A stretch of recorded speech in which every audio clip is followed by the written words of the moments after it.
Bakit nga ba obsessed ang mga gym rats sa gym? Ito ang ating i-explain ngayon guys. Pero bago ang lahat, i-explain muna natin ang meaning ng gym rats.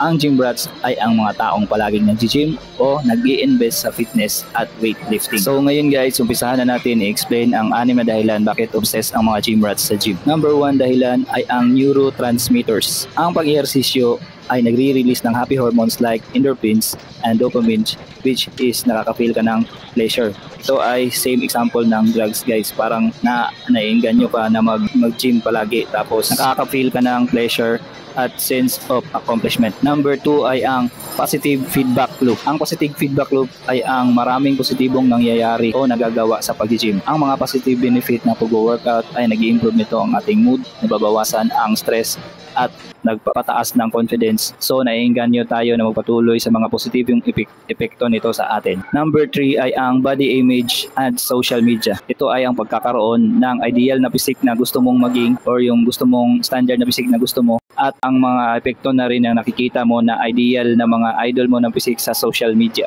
Number 4 ay ang stress and anxiety relief. Ang pag-gym ay nakakatulong maibsan nito ang stress at ang anxiety. So ika nga is so usually ng mga anxiety or may mga stress, ito yung ginagawa na stress reliever niya. Kagaya ko, kung stress ako, gusto kong mag-gym para mawala yung stress ko. Yun. Number 5 is sense of achievement. Ito ay ang mga nakikita mong mga progress like paglaki ng muscle mo at nagbibigay ito ng sense of achievement. Like for example guys, nagiging maganda na yung fit ng mga damit mo sa katawan mo.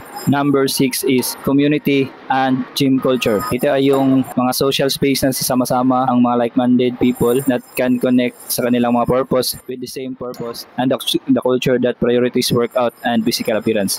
So ito yung mga community guys, no, like mga groups, Facebook groups at mga kanya-kanyang gym culture sa iba't ibang mga fitness gym.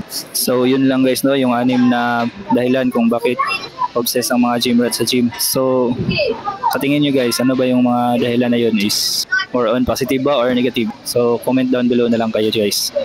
Kung nagustuhan mo yung ganitong video guys, paki-follow naman and like, share. Maraming salamat sa panonood. Hanggang sa susunod na video.